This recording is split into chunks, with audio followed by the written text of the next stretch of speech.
मेरी बहन ने ऑनलाइन लोगों को धोखा देने के लिए मेरी आईडी फोटो का इस्तेमाल किया। वो असल में किसी सुंदर लड़की को फंसाना चाहती थी, लेकिन अप्रत्याशित रूप से उसने एक बहुत बड़ी मछली पकड़ ली। उसने वास्तव में लॉ की उस छात्रा को फंसा लिया जिसका बैकग्राउंड खतरनाक रूप से गहरा है। वो शांत और बेहद खूबसूरत शिया चिंग युआन। जब शिया चिंग युआन ने मेरी फोटो देखी तो उसे लगा कि उसकी बुद्धिमत्ता का अपमान किया गया है। रातों रात उसने कन्फेशन वॉल पर पूरे कैंपस में एक anti fraud wanted notice post कर दिया। ये बिल्कुल बेरहम था। पूरे कैंपस में फ्रॉड विरोधी वांटेड नोटिस। ये व्यक्ति दुर्भावनापूर्ण धोखाधड़ी के लिए एआई द्वारा बनाई गई तस्वीरों का इस्तेमाल करता है। ऐसा दिखने वाला आदमी असल जिंदगी में बस मौजूद ही नहीं हो सकता। ये पूरी तरह से फोटोशॉप है। सुराग देने वाले किसी भी व्यक्ति को भारी इनाम। मिसी, उतावली मत हो। क्या हो अगर ये फोटोशॉप न हो? क्या हो अगर ये सचमुच उसका अपना भाई हो? शिया चिंग युआन ने पूरे विश्वास के साथ जवाब दिया, असंभव। आपको असली कैंपस में ऐसा चेहरा नहीं मिल सकता। बहन का कर्ज भाई चुकाएगा। कल एग्रीमेंट साइन करके जिम ले आना और मुझे ढूंढ लेना, वरना अपना बोरिया बिस्तर समेटो और बाहर निकलो। अगले दिन बास्केटबॉल मैच होने तक उसने मुझे देख लिया था। वो इंसान जो उस असंभव रूप से परफेक्ट भगवान जैसे चेहरे से बिल्कुल मैच करता था। चिंग युआन ने अपना फोन निकाला और पोस्ट को एडिट किया। अर्जेंट। मेरी ननद भाभी मुझसे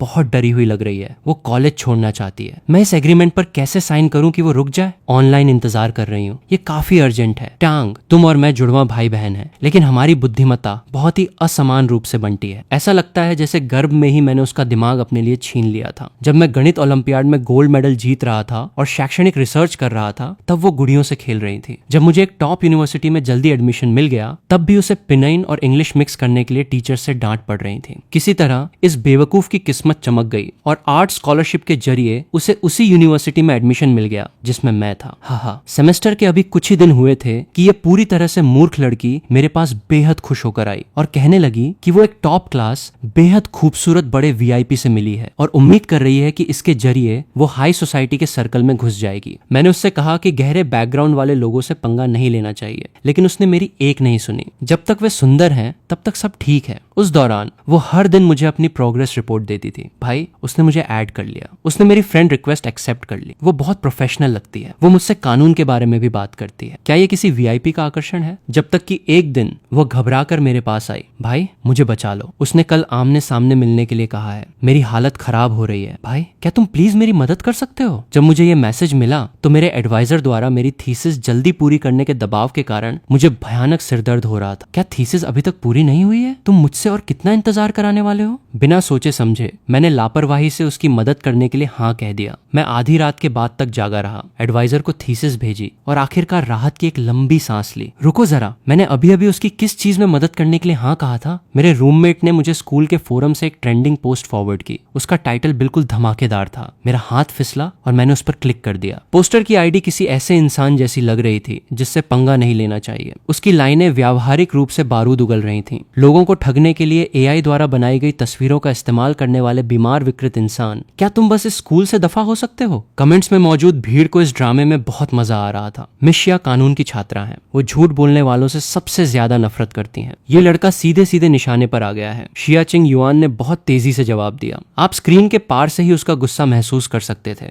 मैं कानून की पढ़ाई करती हूँ। मैं धोखाधड़ी और जालसाजी से नफरत करती हूँ। मैं जानती थी कि ये मूर्ख जल्द ही या बाद में तबाह हो जाएगा। मिस शिया को ठगने के लिए फर्जी फोटो का इस्तेमाल करना, क्या उसे अपनी जान प्यारी नहीं है? उससे कॉलेज छुड़वाओ। अशिया चिंग युआन, तुमने इतने समय तक नोटिस किया और अब जाकर तुम्हें एहसास हुआ कि ये एक फर्जी फोटो है। ये लड़की आमतौर पर इतनी डरपोक है। मुझे विश्वास नहीं हो रहा कि उसने सचमुच ऐसा कुछ कर दिया। मुझे उसके हॉस्टल के कमरे का नंबर मिल गया और मैं सीधे वहां चली गई। मैंने उसे हॉस्टल की गैलरी के कोने में ही घेर लिया। वो रोने लगा और रहम की भीख मांगने लगा। कहने लगा कि प्रोफाइल पिक उसके अपने सगे भाई की है। उसने कहा कि उसका भाई सचमुच ऐसा ही दिखता है। मजेदार है। क्या उसे लगता है कि मुझे बेवकूफ बनाना इतना आसान है? फोटो में इतना हैंडसम दिखने वाला कोई इंसान असल में सचमुच हो ही नहीं सकता। देर रात हॉस्टल की गैलरी में धुंधली बत्ती जल रही थी। मैंने अपने फोन की स्क्रीन को घूरा। मैं उस फर्जी फोटो को जितना ज्यादा देख रहा था, वो उतनी ही ज्यादा जानी पहचानी लग रही थी। धत तेरी, क्या ये बिल्कुल वही आईडी फोटो नहीं है जो मैंने पिछले हफ्ते सिर्फ इसलिए खिंचवाई थी क्योंकि मैं इसमें बहुत ज्यादा हैंडसम लग रहा था? लोग लगातार कह रहे थे कि ये एआई द्वारा बनाई गई है। टांग यू इस समय अपनी हॉस्टल की कुर्सी पर सिमटी बैठी थी, अपने आंसू पोंछते हुए फोन को घूर रही थी और पागलों की तरह माफीनामे टाइप कर रही थी। इसके तुरंत बाद शिया चिंग युआन ने एक और अपडेट पोस्ट किया। ये लड़का बहुत जल्दी डर जाता है, मेरे कुछ करने से पहले ही रोने लगा, लगातार चिल्लाता रहा कि वो उसका भाई है और यहाँ तक कहा कि उसका भाई कल सुबह 10 बजे कर्ज चुकाने के समझौते पर साइन करने जिम आएगा, तो वो मुझसे सब्रोगेशन के बारे में बात करना चाहता है। ठीक है, उसका दावा है कि उसका भाई गुड लुक्स की आखिरी सीमा है। मैं कल वहीं इंतजार करूंगी, देखते हैं मैं इस फोटोशॉप फ्रॉड को कैसे बेनकाब करती हूँ। अब मैं तो बर्बाद हो गया, मेरे चेहरे का भाव तुरंत जम गया, मेरा सिर चकराने लगा। ऐसा लगता है कि कल सुबह 10 बजे की इस लड़ाई में मेरे पास जाने के अलावा कोई और रास्ता नहीं है। मैं जिद में पोस्ट को घूरता रहा ताकि कोई ऐसा सबूत ढूंढ सकूं जिससे साबित हो सके कि उसने ऐसा नहीं किया, लेकिन आखिर में मुझे बस मायूसी से स्वीकार करना पड़ा। हर जगह लोगों को ठगने के लिए मेरी फोटो का इस्तेमाल करने वाली यह मूर्ख वास्तव में मेरी अपनी सगी बहन है, टांग यू। ओह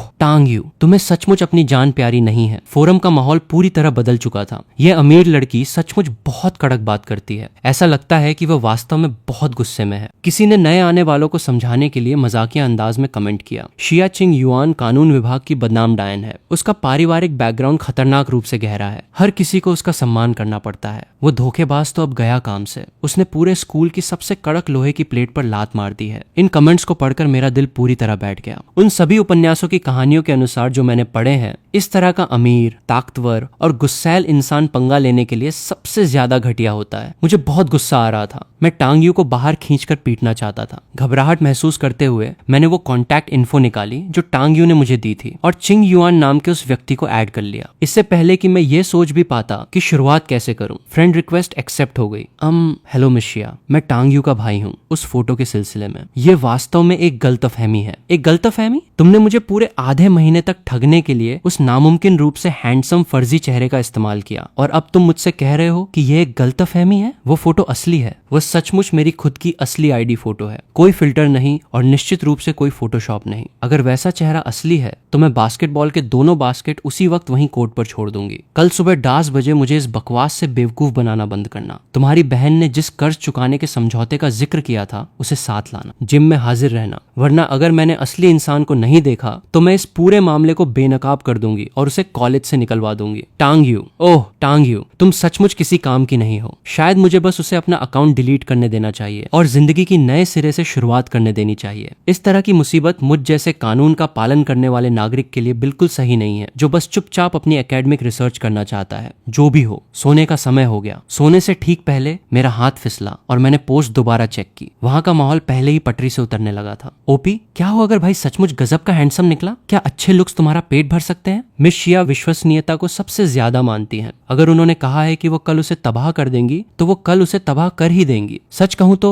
मैं देखना चाहता हूं कि वो भगवान जैसा चेहरा असल जिंदगी में वास्तव में कितना बदसूरत। चलो इसका लाइव स्ट्रीम करते हैं। असंभव, इस दुनिया में कोई भी वैसा नहीं दिखता। ये लड़का सिर्फ एक धोखेबाज है। मेरी जिंदगी में ये पहली बार है जब मुझे किसी ने बेवकूफ बनाया है। मुझे कल अपना बदला लेना ही होगा। उन भाई बहन को कल अपनी खैर मनानी चाहिए और इंतजार करना चाहिए। मैंने अपनी आंखें बंद कर ली। मेरा दिल पूरी तरह बुझ चुका था। बढ़िया है, कल की लड़ाई बहुत कठिन होने वाली है। मुझे न केवल टांग यू की नन्ही जान बचानी है, बल्कि मुझे उस शिया लड़की से उस बेकार कर्ज चुकाने के समझौते को फड़वाने का रास्ता भी निकालना होगा। हाँ भाई, मुझे बचा लो। माफीनामा साथ लाना। कल सुबह हॉस्टल के नीचे मेरा इंतजार करना। भाई भाई भाई, मुझसे गलती हो गई। मैंने अपनी प्रोफाइल पिक बदलकर शिबा इनू कर ली है। अब प्रोफाइल पिक बदलने का क्या फायदा है? उसने पहले ही पूरे कैंपस में वांटेड नोटिस जारी कर दिया है। तो क्या सीनियर शिया सचमुच मुझे कॉलेज से निकलवा देंगी? नहीं, मैं हूं ना।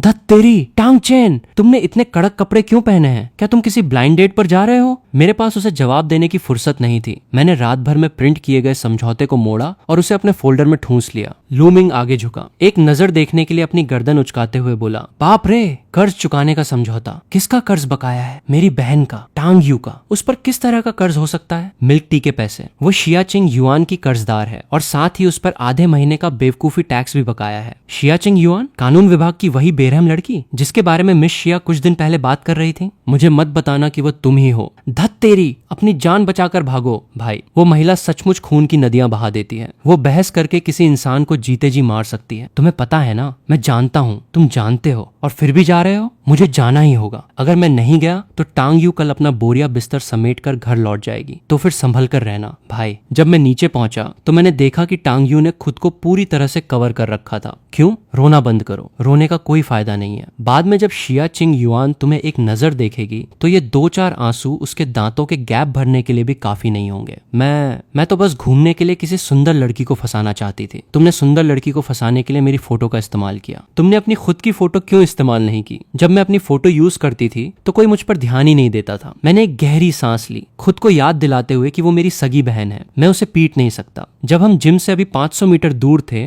तभी मुझे वहां का माहौल अजीब लगने लगा। सड़क पर लोग 2-2, 3-3 की टोलियों में थे। हर कोई अपने हाथ में फोन थामे था, कभी कभी जिम की तरफ ऊपर देख रहा था और अपनी सांसों में कुछ फुसफुसा रहा था। अरे बाप रे, क्या इस लड़के का चेहरा थोड़ा जाना पहचाना नहीं लग रहा? कौन सा? वही जो अभी जैकेट पहन कर गया। वे सब तुम्हारी तरफ देख रहे हैं। हाँ, ये पूरे कैंपस का वांटेड नोटिस है। याद है, मैं इस समय व्यावहारिक रूप से एक भगोड़ा हूँ। जब हम जिम के एंट्रेंस पर पहुंचे तो मैंने अपनी कलाई उठाकर घड़ी देखी, 9:58। बिल्कुल सही समय पर। स्ट्रीमर!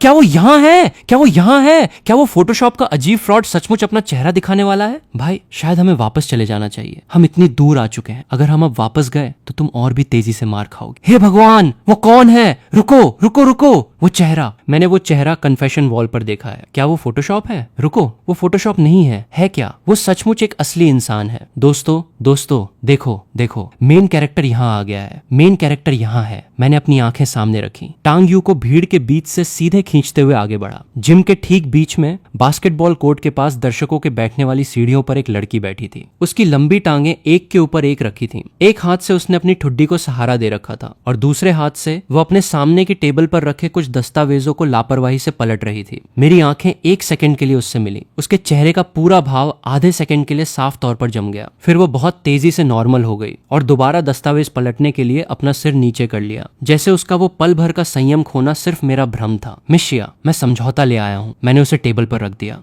तुम्हारा ये चेहरा, तुमने प्लास्टिक सर्जरी करवाई है ना? बाप रे, मिस शिया सचमुच अपनी हार मानने से इनकार कर रही हैं। वो बस दिखावा कर रही हैं। उसने अभी जो चेहरे का भाव बनाया, मैंने उसे रिकॉर्ड कर लिया। भाई, क्या वो सचमुच मुझे कॉलेज से निकलवा देगी? हाँ, तुम सही कह रही हो। ये एक जेनेटिक म्यूटेशन है। मैं इसके साथ ही पैदा हुआ हूँ। मिस शिया, तुम्हारे भाई का ये बहाना बिल्कुल वैसा ही है जैसा तुम्हारा कल का बहाना था। ऐसा लगता है कि तुम्हारे परिवार में झूठ बोलने का जीन है। ठीक है, मैं अब इसे समझ सकता था। ये मिस आखिरी दम तक जिद पर अड़े रहने वाले टाइप की थी। वो कुछ ही देर पहले साफ तौर पर दंग रह गई थी, लेकिन अब वो अभी भी कड़क होने का नाटक कर रही थी। मिस शिया, आपने मुझसे समझौता लाने के लिए कहा था। समझौता यहाँ है, लेकिन इस पर साइन करने से पहले मेरा एक सवाल है। बोलो। आपके इस समझौते में क्लॉज 3 से लेकर 7 तक कानूनी रूप से पूरी तरह से अमान्य है। शुरुआत करने के लिए इस समझौते के पक्षों के बीच वास्तव में कोई कर्ज है ही नहीं। ऐसे में सबरोगेशन क्लॉज को जबरदस्ती लागू करना साफ तौर पर अनुचित है। क्लॉज 10 में मुझसे ये मांग की गई है कि मैं अपनी बहन की जगह लूं और पूरे 1 साल तक बिना सैलरी के काम करूं। इस तरह की शर्त भी स्वाभाविक रूप से पूरी तरह से अनुचित है। क्या आप सचमुच चाहती हैं कि मैं इस पर साइन करूं? चिंग युआन का सिर अचानक ऊपर उठा। उसकी आंखें फटी की फटी रह गईं। उसके होंठ थोड़े खुल गए, जैसे वो कुछ कहना चाहती हो, लेकिन उसने उसे वापस अंदर ही निगल लिया। उस पल मैंने देखा कि उसके कानों के किनारे बहुत तेजी से और बेकाबू होकर लाल हो गए। हे भगवान, भाई मुझसे शादी कर लो। मैं लॉ डिपार्टमेंट से हूँ। मैंने पहले ही दावा ठोक दिया है। इस लड़के ने जो भी पॉइंट रखे हैं वे सब कानूनी तौर पर बिल्कुल सही बैठते हैं। अरे क्यों ना हम दोबारा बातचीत कर लें? चिंग युआन का चेहरा साफ तौर पर बहुत तेजी से बदला। वो उसके कानों से लेकर उसकी गर्दन तक पूरी तरह लाल हो गया। वो सीढ़ियों पर पूरी तरह जम गई। उसकी उंगलियां अभी भी समझौते के तीसरे पेज पर टिकी थीं, मानो किसी ने उस पर पॉज का बटन दबा दिया हो। जिम में इतनी शांति थी कि पिन गिरने की आवाज भी सुनी जा सकती थी। बाप रे, ये लड़का वास्तव में इन सब चीजों की बारीकियां बहुत अच्छे से समझता है। मिस को शायद आज अपनी हार माननी पड़ेगी। मुझे तो ऐसा लग रहा है कि वो अपने लिए एक पति चुनने वाली है। टांग चेन, सही कहा ना? तुम किस डिपार्टमेंट से हो? Computer science, second year. Computer science का सेकेंड ईयर का स्टूडेंट। फिर भी तुम इन नियमों को इतनी अच्छी तरह जानते हो। क्या तुम्हारे एडवाइजर को पता है कि तुम अपने असली मेन सब्जेक्ट को छोड़कर इन सब में टाइम पास कर रहे हो? मिस शिया शर्मिंदगी के मारे अब अपना बचाव करने की कोशिश कर रही हैं। हाँ, इन चीजों को जानना टाइम पास करना नहीं है। इसे कॉमन सेंस कहते हैं। Common sense. हाँ,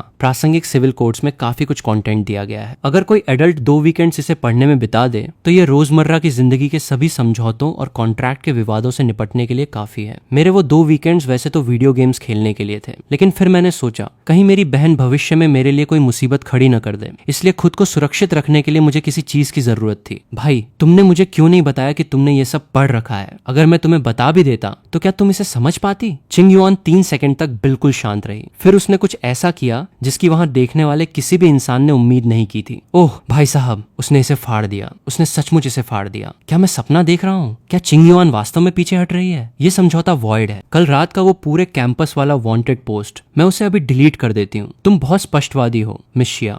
तुम्हारी बहन ने पूरे आधे महीने तक मुझे ठगने के लिए तुम्हारी फोटो का इस्तेमाल किया। मैं उस बात को भूल सकती हूँ, लेकिन मेरी एक शर्त है। तुमने अभी अभी कहा कि मेरे समझौते के क्लॉज 3 से 7 तक काम नहीं करते। मैं इसे स्वीकार करती हूँ। तुमने कहा कि क्लॉज 11 में बिना सैलरी के काम करने वाली शर्त अनुचित है। मैं इसे भी स्वीकार करती हूँ, लेकिन बाकी के 9 क्लॉजेस का क्या? तुम मुझे ये क्यों नहीं बताते कि उन 9 क्लॉजेस में क्या खराबी है? वो मौके पर ही उसका टेस्ट ले रही थी। भाई तुमने वास्तव में उन सभी कमियों को तो नहीं ढूंढ लिया है ना? क्लॉज 8, जिसमें कॉन्ट्रैक्ट तोड़ने पर पेनाल्टी को सामने वाले पक्ष की सालाना इनकम का 30% तय किया गया है। वो बहुत ज्यादा बड़ा स्टैंडर्ड है। अगर ये मामला कभी संबंधित अधिकारियों के पास जाता है तो इतनी अत्यधिक मुआवजे की मांग का समर्थन नहीं किया जाएगा। क्लॉज 9, जिसमें सीधे ये शर्त रखी गई है कि विवादों को आपके लोकल ज्यूरिसडिक्शन में ही निपटाया जाना चाहिए। उसे पूरी सटीकता से नहीं लिखा गया है। विशेष परिस्थितियों में यह क्लॉज अमान्य हो जाएगा। क्लॉज 10, ठीक है, यह एक स्टैंडर्ड कॉन्फिडेंशियलिटी एग्रीमेंट है। क्लॉज 12 भाई बहनों को मुआवजे के लिए जबरदस्ती संयुक्त रूप से उत्तरदायी बनाता है, जो कानूनी रूप से मान्य नहीं है। रिश्तेदार बिना किसी वजह के एक दूसरे का कर्ज नहीं उठा सकते। क्लॉज 13 में सिर्फ ये कहा गया है कि उल्लंघन करने पर सार्वजनिक रूप से माफी मांगनी होगी, लेकिन इसमें माफी का दायरा या तरीका तय नहीं किया गया है। अगर इसे सचमुच लागू करने की जरूरत पड़ी तो इसे एग्जीक्यूट करना नामुमकिन होगा। उल्लंघन के परिणामों को लेकर क्लॉज 14 से 16 बहुत ज्यादा धुंधले लिखे गए हैं। वे कमियों से भरे हैं। क्लॉज 17 साइन करने की जगह है। मिस शिया, क्या आपने ये समझौता खुद लिखा था या आपने इसे अपने किसी सीनियर से लिखवाया था? अरे मैं आज से ये घोषणा करती हूँ कि ये मेरा पति है। पूरा लॉ डिपार्टमेंट बाथरूम में बैठकर रो रहा है। मिस शिया, बस सरेंडर कर दो। अगर तुम थोड़ी देर और अड़ी रही तो तुम्हारा चेहरा लाल होने की वजह से फटने लगेगा। वो बिल्कुल सही कह रहा है। उसने जो भी कमियां बताई हैं वे पूरी तरह वैलिड हैं। क्या वो सचमुच लॉ डिपार्टमेंट से नहीं है? शिया चिंग युआन काफी देर तक शांत रही, इतनी देर तक कि मुझे लगा कि वो टेबल पटक कर वहां से चली जाएगी। फिर वो अचानक मुस्कुराई। उस मुस्कान ने उसके पूरे चेहरे के हाव भाव को पूरी तरह बदल दिया। बाप रे! शिया चिंग युआन मुस्कुरा सकती है। मैं यहाँ 3 साल से हूँ और ये पहली बार है जब मैं इसे देख रहा हूँ। ये लड़का आखिर है कौन? उसने सचमुच उस डायन को मुस्कुराने पर मजबूर कर दिया। चिंग युआन खड़ी हुई, एक एक कदम आगे बढ़ते हुए मेरे पास आई और मेरे सामने आकर रुक गई। टांग चेन, हाँ वो समझौता मैंने खुद लिखा था। मैं जानता हूँ। तुम्हें कैसे पता चला? कोई प्रोफेशनल इतनी सारी नौसिखियों वाली गलतियां नहीं करेगा। इसके अलावा क्लॉज 2 में रिश्तेदारों की लायबिलिटी को जिस तरह लिखा गया है वो टेक्स्ट बुक्स में पाया जाने वाला एक आम उदाहरण का फॉर्मेट है। अरे अब से तुम मेरे सामने अपनी काबिलियत दिखाना बंद करो, समझे? तुम बस इस बात के लिए ऐसे ही मान रहे हो? हाँ। चिंग युआन ने 3 सेकंड तक मुझे घूरा, शायद ये पक्का करने के लिए कि क्या मैं तंज कस रहा हूँ। कंफर्म करने के बाद उसने अपनी जेब से फोन निकाला, कन्फेशन वॉल खोली और एक नया पोस्ट टाइप किया। भाई इसे देखो, अर्जेंट। मुझे लगता है कि मैंने अपने होने वाले पति को नाराज कर दिया है। उसे रोकने के लिए मुझे क्या करना चाहिए? ऑनलाइन इंतजार कर रही हूँ। ये काफी अर्जेंट है। टांग चेन, लाइब्रेरी की 3री मंजिल। मैं तुम्हारे लिए एक नया समझौता तैयार करूंगी। डिनर मेरी तरफ से होगा। ठीक है भाई, मुझे मत बताना कि तुम उसके प्यार में पड़ गए हो। उस दिन का वीडियो कन्फेशन वॉल पर 2 घंटे से भी कम समय तक रहा और उस पर पहले ही 2 लाख से ज्यादा व्यूज आ चुके थे। मैं 3 दिनों तक अपने हॉस्टल में छुपा रहा और अपना फोन बंद कर दिया। यहाँ तक कि मैंने अपनी थीसिस के लिए दबाव बना रहे अपने एडवाइजर को रिप्लाई करने की हिम्मत भी नहीं की। लूमिंग हर दिन मुझे गले लगाता और चिल्लाता, भाई प्लीज मुझे अपने तरीके सिखाओ। मैं बस अपनी जिंदगी में एक बार शिया चिंग युआन से ट्रीट पाना चाहता हूँ। दफा हो जाओ। क्या तुम्हारी थीसिस पूरी हो गई? दूसरी तरफ टांग यू को इसके कारण एक नई जिंदगी मिल गई थी। वो पूरी तरह मूर्ख लड़की अब कॉलर खड़ी करके रोब से घूमती है। हा, वो मेरा भाई है। वो सचमुच मेरा सगा भाई है। मेरा भाई और मैं एक ही माँ से पैदा हुए जुड़वा भाई बहन है। वो व्यावहारिक रूप से एक चलता फिरता QR कोड बन चुकी थी। बुधवार की शाम ठीक 6:55 बजे मैं समय पर लाइब्रेरी की 3री मंजिल पर पहुंच गया। मुझे लगा कि इस हफ्ते मैं कुछ ज्यादा ही सुर्खियों में आ गया हूँ। अगर किसी ने मेरी एक और फोटो खींच ली तो शायद मुझे रातों रात स्कूल से बाहर जाना पड़ेगा। लो प्रोफाइल रहना ही बेहतर है। साफ आसमान अचानक तूफान में बदल गया। छुपने की कोई जगह नहीं, हमेशा लोगों को निराश छोड़ना।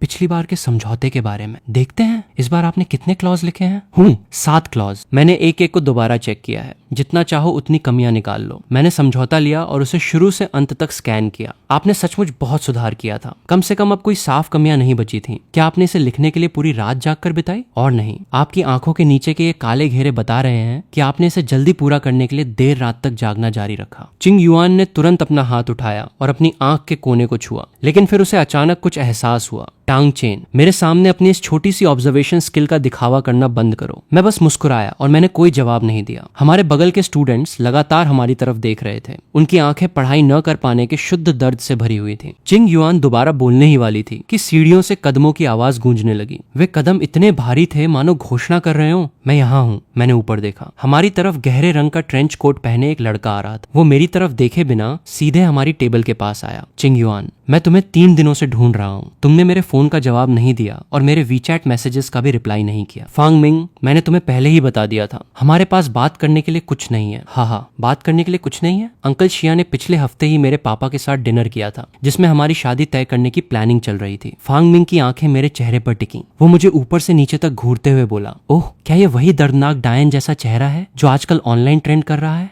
मेरा मतलब है चिंग युआन, तुम्हारा टेस्ट कब से इतना गिर गया कि तुम एक ऐसे इंटरनेट सेलिब्रिटी के साथ घूम रही हो जो सिर्फ पब्लिसिटी के लिए अपने चेहरे पर निर्भर है। मैंने टेबल पर रखा पानी का ग्लास उठाया और उसकी एक धीमी चुस्की ली। पानी थोड़ा ठंडा था। शिया चिंग युआन अचानक खड़ी हो गई। जैसे ही वो भड़कने वाली थी, मैंने अपना हाथ उठाया और धीरे से उसकी कलाई को नीचे दबा दिया। एक्सक्यूज मी क्लासमेट, मुझे याद आ रहा है कि मैंने खबरों में पढ़ा था कि पिछले हफ्ते शाई ग्रुप के सीईओ, जो मिस शिया के पिता हैं, पूरे समय विदेश में एक बड़े समिट में शामिल हो रहे थे। इस बीच आपके फांग परिवार का बिजनेस पूरी तरह घरेलू है, तो वास्तव में आपके पिता उनके पिता से कैसे मिल पाए? फांग मिंग, सार्वजनिक रूप से एक झूठा रिश्ता बनाना और जानबूझकर दूसरों को नीचा दिखाना पहले से ही दुर्भावनापूर्ण मानहानि के दायरे में आता है। अगर मिस शिया के पिता इस मामले को आगे बढ़ाने का फैसला करते हैं तो आपकी एंड आपके पिता की प्रतिष्ठा को बहुत बड़ा झटका लगेगा। इसके बाद होने वाले कानूनी विवाद लंबे समय तक खिंचेंगे। इस बात को एक तरफ रख भी दें कि आप केस जीतते हैं या हारते हैं, बिजनेस सर्कल में फांग परिवार की प्रतिष्ठा शायद पहले ही आधी रह जाएगी। बाप रे, यंग मास्टर फांग, कौन सा फांग परिवार? बिल्डिंग मटेरियल वाला, स्टील और सीमेंट का काम करने वाले लोग? वे कुछ समय पहले ही हेडलाइंस में थे। धत तेरी, क्या उसने अभी जो कहा वो सचमुच इतना बढ़ा चढ़ाकर कहा गया था? क्या ये सचमुच उनकी कंपनी की आधी मार्केट वैल्यू को खत्म कर सकता है? सिर्फ उनकी प्रतिष्ठा को पहुंचने वाला नुकसान ही उनके स्टॉक को 3 पॉइंट गिराने के लिए काफी होगा। तुम खुद को समझते क्या हो? मैं कोई खास इंसान नहीं हूँ, बस कंप्यूटर साइंस का 2nd ईयर का स्टूडेंट हूँ जो कोड लिखता है। लेकिन आपने अभी एक सार्वजनिक स्थान पर अज्ञात तीसरे पक्षों की मौजूदगी में जो कुछ भी कहा वो मिस शिया और मेरे खिलाफ एक पर्सनल अटैक और मानहानि था। हर किसी की प्रतिष्ठा कानून द्वारा सुरक्षित है। इस तरह सार्वजनिक रूप से लोगों का अपमान करने पर हमें आपको कानूनी रूप से जिम्मेदार ठहराने का पूरा अधिकार है। मैंने कुछ पलों के लिए बात रोकी और अपना नजरिया पास खड़ी लड़की की तरफ घुमाया। एक्सक्यूज मी मिस,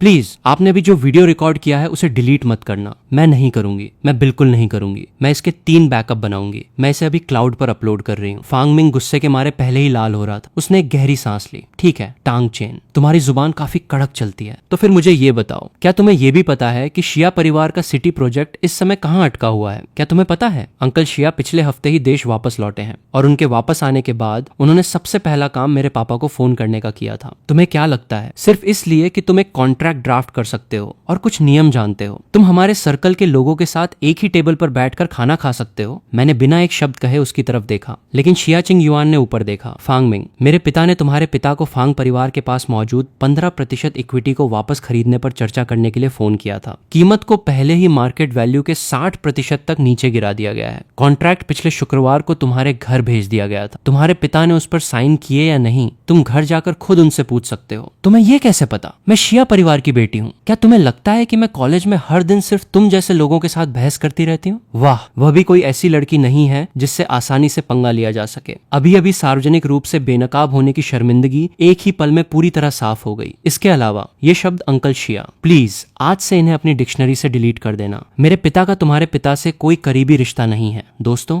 क्या तुमने वह सुना? क्या तुमने सुना? शिया परिवार की बड़ी बेटी ने खुद यह बात कही है। शिया परिवार फांग परिवार के शेयर्स वापस खरीद रहा है और कीमत को 60% तक काट दिया गया है। फांग परिवार को पूरी तरह निगल लिया जाने वाला है। यंग मास्टर फांग का अभी का घमंड सिर्फ एक दिखावा था। शिया परिवार ने उनके सिर पर सीधे एक तलवार लटका रखी है। इसे ही कहते हैं कि टिड्डा शिकार पर नजर रखे हुए था और उसे पीछे खड़े शिकारी पक्षी का अंदाजा ही नहीं था। पता चला कि वो खुद टिड्डा है। टांग चेन, तुम बस रास्ता देखो। मैं रास्ता ही देख रहा हूँ। तुम और क्या कहना चाहते हो? क्या मेरा दोबारा अपमान करना चाहते हो? उस क्लासमेट का फोन अभी भी रिकॉर्डिंग कर रहा है। ये चालू है 4K रिजोल्यूशन, लाइटिंग बहुत बढ़िया है। उसने गुस्से में अपनी आस्तीन झटकी, मुड़ा और पैर पटकता हुआ वहां से चला गया। दोस्तों क्या तुमने ये सब कैमरे में कैद किया? वो टांग चेन है, कंप्यूटर साइंस डिपार्टमेंट का सेकंड ईयर का स्टूडेंट। टांग चेन, नाम याद रखना। वो अगला इंटरनेट सनसनी बनने वाला है। रिकॉर्डिंग बंद करो। इसे बंद करो। वो मेरा होने वाला पति है। अगर तुमने इसे पोस्ट कर दिया और सुंदर लड़कियां मेरे मर्द को परेशान करने लगी तो क्या होगा? हे भगवान, ये लड़का सिर्फ हैंडसम नहीं है, वो कानून जानता है और वो बिजनेस भी समझता है। वो अच्छी तरह जानता है कि किसी को धूल कैसे चटानी है। और सबसे पागलपन वाली बात यह है कि वो कंप्यूटर साइंस का स्टूडेंट है। ये तो एक डिपार्टमेंट से दूसरे डिपार्टमेंट में जाकर धोबी पछाड़ देने जैसा है। भाई, मैंने आज से ही कानून का अपना इलेक्टिव सब्जेक्ट दोबारा पढ़ने का फैसला किया है। टांग चेन, चलो कहीं और चलकर बात करते हैं। क्या हम यहाँ अच्छे से बात नहीं कर रहे हैं? यहाँ बहुत शोर है। चलो चलें। कहाँ? मैं तुम्हें ट्रीट दे रही हूँ। हम नानफोंग नाम के एक हुनान रेस्टोरेंट में पहुंचे। चिंग युआन ने खिड़की के पास कोने की एक सीट चुनी और मेनू मेरे सामने बढ़ा दिया। उसने खुद के लिए सिर्फ एक ग्लास लेमोनेड ऑर्डर किया। तुम ऑर्डर करो। मैंने लापरवाही से 2 डिशेस चुनी और मेनू वेटर को वापस सौंप दिया। टांग चेन, अभी कुछ देर पहले लाइब्रेरी में मानहानि के विवादों से जुड़े वो सारे नियम तुम उन्हें इतनी अच्छी तरह कैसे जानते हो? उन 2 वीकेंड्स के दौरान सिविल लॉ के नियमों को पढ़ने के अलावा मैंने सहूलियत के लिए प्रतिष्ठा और व्यक्तिगत अधिकारों के बारे में भी काफी कुछ पढ़ लिया था। कुल मिलाकर काफी कुछ हो जाता है। शिया चिंग युआन 3 सेकंड तक शांत रही, फिर उसने ऊपर देखा। उसकी आंखों में एक ऐसा भाव था जिसे मैं ठीक से समझ नहीं पाया। टांग चेन, तुम्हें कंप्यूटर साइंस डिपार्टमेंट में नहीं होना चाहिए, तो फिर मुझे कहाँ होना चाहिए? उसने इस सवाल का कोई जवाब नहीं दिया। क्या तुम्हारा कानून की पढ़ाई करने का कोई प्लान है? प्लान? अगर भविष्य में कभी मौका मिला तो बताऊंगा।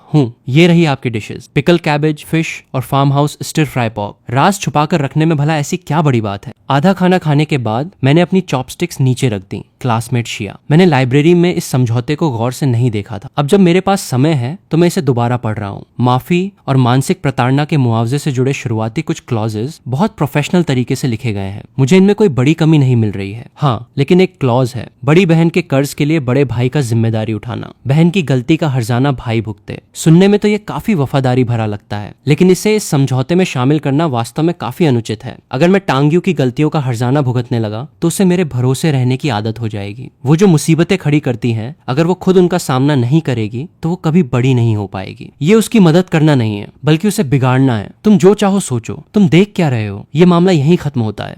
अचानक इरादा क्यों बदल गया? अरे, इससे तुम्हारा कोई लेना देना नहीं है। जब मैंने पहली बार उसे देखा था तभी मुझे एहसास हो गया था कि असल जिंदगी में भी ऐसा परफेक्ट चेहरा वास्तव में मौजूद हो सकता है। सच कहूं तो उस समय मेरा गुस्सा पहले ही खत्म हो चुका था। मैंने ये बेकार समझौता सिर्फ इसलिए लिखा था ताकि मुझे अगली बार उसे बाहर बुलाने का एक बहाना मिल सके। लेकिन अब मेरा दिल नहीं मान रहा कि मैं उससे इस बकवास चीज पर साइन करवाऊं। कमरे की लाइट टेबल पर तिरछी पड़ रही थी, जिससे समझौते के फटे हुए टुकड़ों पर रोशनी चमक रही थी। मैंने 3 सेकंड तक उसे घूरा और मेरे दिमाग में एक नया और काफी अलग विचार आया। टांग चेन, होश में आओ भाई, बहुत बड़ा कांड हो गया है। इसे देखो। मैंने 3 सेकंड तक अपनी आंखें सिकोड़ कर देखा, तब जाकर मुझे वो पिन की हुई पोस्ट साफ दिखाई दी। टाइटल था, खतरनाक चेहरे वाले धोखेबाज का पर्दाफाश, टांग चेन का एकेडमिक फ्रॉड, ट्यूटर्स को रिश्वत देना और उसकी बहन के नाबालिग होने के दिनों की डेटिंग हिस्ट्री का खुलासा। पोस्ट काफी प्रोफेशनल तरीके से लिखी गई थी। इसमें तस्वीरें, एक टाइमलाइन और चैट्स के स्क्रीनशॉट शामिल थे। सब कुछ मौजूद था। इसमें दावा किया गया था कि फर्स्ट ईयर में प्रांतीय मैथ्स मॉडलिंग कंपटीशन में मुझे जो अवार्ड मिला था वो पैसों के दम पर खरीदा गया था। उसमें लिखा था, इस यूनिवर्सिटी में मुझे एडमिशन मिलने की इकलौती वजह ये थी कि मेरी माँ ने सोच सिफारिश लगाई और उन्हें रिश्वत दी। इसमें दावा किया गया कि टांग यू के हाई स्कूल के 3 सालों के दौरान 4 बॉयफ्रेंड्स थे और साथ ही कुछ ऐसी तस्वीरें भी अटैच की गई थीं जो पहले कभी नहीं देखी गई थीं।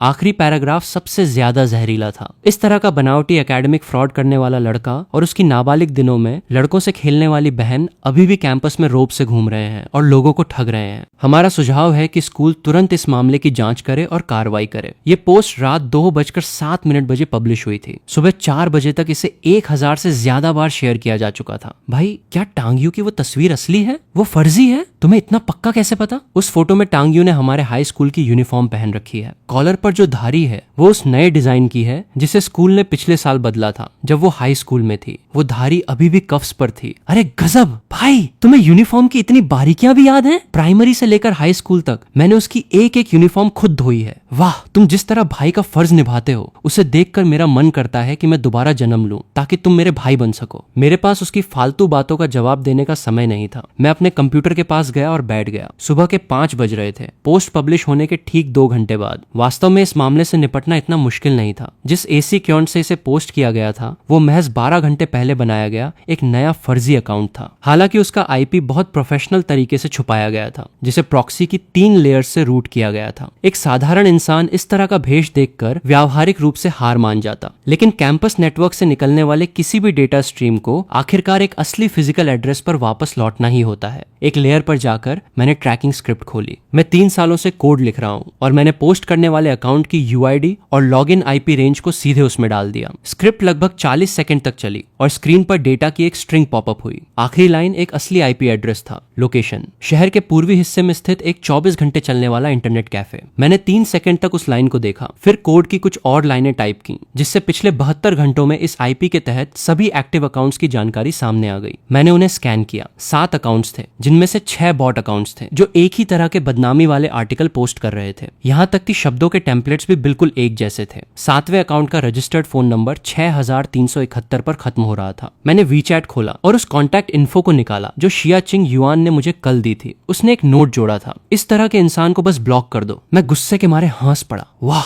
यंग मास्टर फांग, तुम्हारी इतनी हिम्मत कि तुमने एक फर्जी अकाउंट रजिस्टर करने के लिए अपने असली फोन नंबर का इस्तेमाल किया। अगर तुम मेरे शागिर्द होते तो मैं तुम्हें उसी वक्त बाहर का रास्ता दिखा देता। वापस घर जाओ और अपना स्टील और सीमेंट का बिजनेस संभालो। मुझे कोई हड़बड़ी नहीं थी। मैंने उन 6 बॉट अकाउंट्स की पोस्टिंग हिस्ट्री खोली, टाइम स्टैम्प्स को क्रॉस रेफरेंस किया और हर आर्टिकल के फॉरवर्डिंग लिंक्स को उनके पेमेंट ट्रांजैक्शन रिकॉर्ड्स के कुछ हिस्सों के साथ कैश कर लिया। मैंने इन सबको सॉर्ट किया। पूर्वी हिस्से के उस इंटरनेट कैफे का मेंबरशिप सिस्टम बेहद पुराना था। लॉगिन रिकॉर्ड सीधे उनकी लोकल ड्राइव पर सेव होते थे। पिछले हफ्ते में वो वहां कुल 4 बार गया था। हर बार का समय रात के 2 बजे का था। मैंने सारा डेटा पैकेज और एनक्रिप्ट किया और उसके 3 बैकअप बना लिए। ये सब खत्म करने के बाद मैंने समय देखा। सुबह के 4:47 बज रहे थे। मैंने वीचैट खोला और चिंग युआन को एक मैसेज भेजा, तुम जाग रही हो? हाँ। तुम इस वक्त तक क्यों जाग रहे हो? बस अभी अभी वो पोस्ट पढ़कर हटाऊं। टांग चेन। मैंने उस पोस्ट को संभालने के लिए पहले ही लोगों को लगा दिया है। उन 2 वाक्यों को देखकर मेरे दिल की वो अकथनीय चिढ़ अचानक गायब हो गई। तुम्हें इसे संभालने की जरूरत नहीं है, मैं इसे खुद कर लूंगा। तुम वो कैसे करने वाले हो? मैं मुस्कुराया और मैंने बहुत सलीके से पैक की गई डेटा की जिप फाइल को सीधे चैट बॉक्स में खींचकर उसे सेंड कर दिया। कल सुबह ठीक 10 बजे प्रिंसिपल के ऑफिस में। तुम आ रही हो या नहीं? मैं आ रही हूँ। मुझे क्या पहनना चाहिए? वाह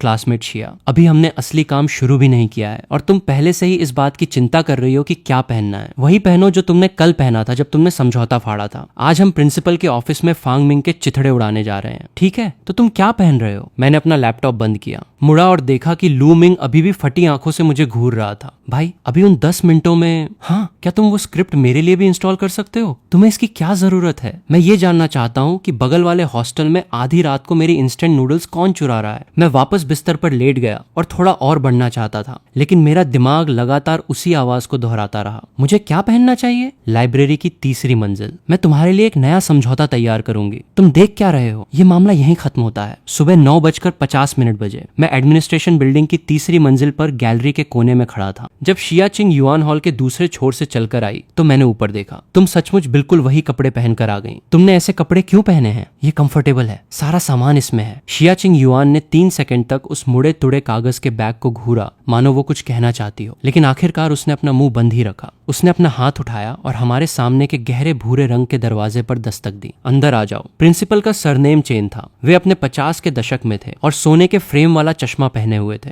वे उस समय दस्तावेजों का एक ढेर रिव्यू कर रहे थे। डेस्क के दूसरी तरफ 2 लोग पहले से ही बैठे थे, फांग मिंग और उसके पिता फांग होंगई, चिंग युआन और मेरी भतीजी अंकल फांग। फांग होंगई के चेहरे की मुस्कान आधे सेकंड के लिए जम गई। और ये निश्चित रूप से क्लासमेट टांग ही होगा। सही कहा कहा ना, हाँ नौजवान, हमने आज तुम्हें यहाँ इसलिए बुलाया है ताकि कल रात की उस ऑनलाइन पोस्ट के बारे में बात कर सकें। छोटे टांग, चेयरमैन फांग ने पहले ही आगे बढ़कर स्कूल के सामने स्थिति को स्पष्ट कर दिया है। उन्होंने उस पोस्ट की जांच की है। वो फांग परिवार की कंपनी का एक इंटर्न था जो फांग मिंग की चापलूसी करना चाहता था और उसने अपने दम पर इसे पोस्ट कर दिया था। मामला सुलझा लिया गया है। चेयरमैन फांग इसके लिए उचित जिम्मेदारी उठाने, चीजों को साफ करने के लिए एक पब्लिक स्टेटमेंट जारी करने और तुम्हारी प्रतिष्ठा को पहुंचे नुकसान का मुआवजा देने के लिए भी तैयार है। मैंने फांग मिंग की तरफ देखा। वो युवा मास्टर अपनी बाहें सिकोड़े बैठा था और उसके चेहरे पर एक घमंडी मुस्कान थी। ठीक है, सब कुछ पहले से ही सेट है। फांग परिवार इस रूटीन में वाकई बहुत माहिर है। प्रिंसिपल चेन, जी हाँ, क्या मैं 3 मिनट के लिए आपका कंप्यूटर इस्तेमाल कर सकता हूँ? प्रिंसिपल चेन थोड़े हैरान रह गए और उन्होंने अनजाने में अपना लैपटॉप मेरी तरफ बढ़ा दिया। फांग होंगई ने अपनी आंखें सिकोड़ ली। मैंने उनकी तरफ नहीं देखा। मैंने अपनी लाई हुई यूएसबी ड्राइव खोली, उसे प्लग इन किया और कोड की कुछ लाइनें टाइप की। स्क्रीन पर एक साफ विंडो पॉपअप हुई। Principal Chen, chairman Fang. कल रात 2:07 बजे जो पोस्ट पब्लिश हुई थी, पोस्ट करने वाले अकाउंट की यूआईडी यहाँ इस स्ट्रिंग में है। इस अकाउंट का रजिस्ट्रेशन टाइम रात 1:48 बजे का था। रजिस्टर्ड फोन नंबर एनक्रिप्टेड था, लेकिन असली नंबर 6371 पर खत्म होता है। पिछले 72 घंटों के डेटा की दूसरी लाइन। इस अकाउंट ने शहर के पूर्वी हिस्से में स्थित शिंगवांग इंटरनेट कैफे की दूसरी मंजिल पर पीसी नंबर 7 से कुल 4 बार लॉगिन किया है। फांग मिंग का चेहरा मौत की तरह सफेद पड़ गया। चारों लॉगिन टाइम्स उन 6 बॉट अकाउंट्स के समय से बिल्कुल मैच करते हैं जिन्होंने कन्फेशन वॉल और 3 अन्य पब्लिक प्लेटफॉर्म्स पर बदनामी वाले आर्टिकल्स पोस्ट किए थे।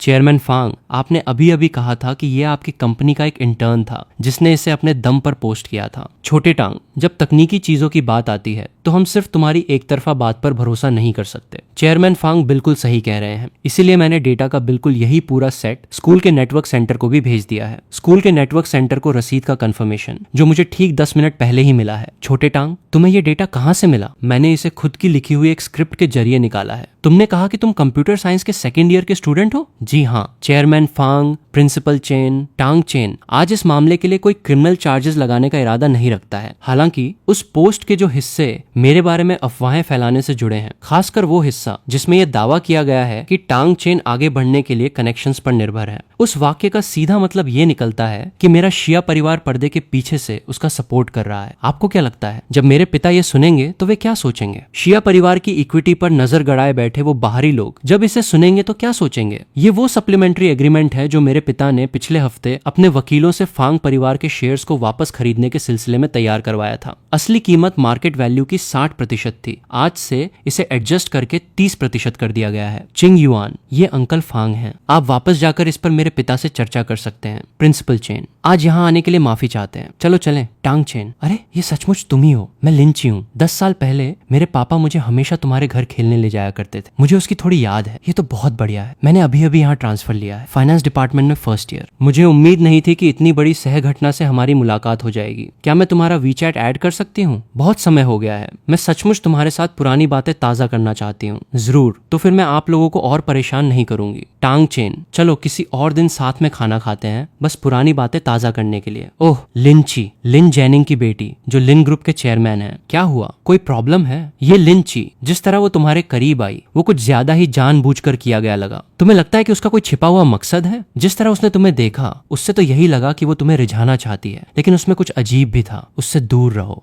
कम से कम तब तक जब तक मैं जांच करके चीजें साफ न कर लूं। टांग चेन, हाँ, क्या तुम अपनी वो स्क्रिप्ट बेच रहे हो? नहीं। क्यों नहीं? मैंने वो स्क्रिप्ट अपने 1st ईयर के दौरान लिखी थी। तब से लेकर अब तक मैं इसे 137 बार रिवाइज कर चुका हूँ। अगर मैं इसे तुम्हें बेच भी दूं तो तुम इसका करोगी क्या? Anti fraud, anti botting, commercial due diligence. बाजार में इसकी भारी मांग है। बाजार में मांग सचमुच बहुत भारी है और यही इकलौती वजह है कि मैं इसे बेच नहीं सकता। क्लासमेट शिया, अपने आप में ये स्क्रिप्ट ज्यादा से ज्यादा 2 लाख की है, लेकिन अगर हम इसे एक पूरे प्रोडक्ट स्वीट में बदल दें, इसे एक कंपनी के तहत रजिस्टर करें, इसके फ्रंट और बैक एंड को तैयार करें और इसे कमर्शियल क्रेडिट डेटाबेस से जोड़ दें, तो इसकी वैल्यू 8 अंकों में हो सकती है। अरे तुम ये सब खुद करना चाहते हो? मैं किसी ऐसे इंसान को ढूंढना चाहता हूँ जो मेरे साथ मिलकर ये करे। कौन? मैंने कुछ नहीं कहा, बस चुपचाप उसकी तरफ देखा, उसे अपना जवाब देते हुए। मिडसमर की धूप जिंकगो के पत्तों की परतों से छन कर आ रही थी, जो पेड़ों वाले रास्ते पर टूटे हुए क्रिस्टल की तरह बिखरी हुई थी। घनी शाखाएं और पत्ते धीरे से नीचे झुके हुए थे, जो उनकी आंखों में छिपे उस साफ संकोच और तेजी से धड़कते दिल को पूरी तरह छुपा रहे थे। टांग चेन, कल रात 2 बजे से लेकर आज सुबह 10 बजे तक की तुम्हारी पूरी स्ट्रेटेजी में कुल मिलाकर 8 घंटे से भी कम समय लगा। आईपी ढूंढना, सबूत जुटाना, प्रिंसिपल से अपॉइंटमेंट फिक्स करना, मेरे साथ तालमेल बिठाना, डेटा को नेटवर्क चोंशन में बैकअप करना और मुझसे वो बायबैक एग्रीमेंट निकलवाना। हर एक कदम बिल्कुल सही समय पर था। तुमने ये सब शुरू से ही प्लान कर रखा था, है ना? हाँ, तुम मेरे पास क्यों आए थे? क्योंकि जिस दिन तुमने वो समझौता फाड़ा था, मैंने तुम्हारी डेस्क पर कॉर्पोरेशन एग्रीमेंट का कवर देखा था। हांगोशाई corporation, legal department, internship, manual. इस गर्मी में तुमने अपने पिता की कंपनी के लीगल डिपार्टमेंट में इंटर्नशिप की थी। और फिर इसी के साथ हमारे ये एपिसोड यहीं पर खत्म होता है। तो दोस्तों, आपको ये वीडियो कैसी लगी हमें कमेंट में जरूर बताएं। और अगर आपको इसका पार्ट 2 चाहिए तो मैं इस वीडियो को लाइक एम रखता हूँ। 1000 लाइक, 100 कमेंट। इस लिए ज्यादा से ज्यादा लाइक और सब्सक्राइब करो यार। मिलते हैं आपसे अगली वीडियो में।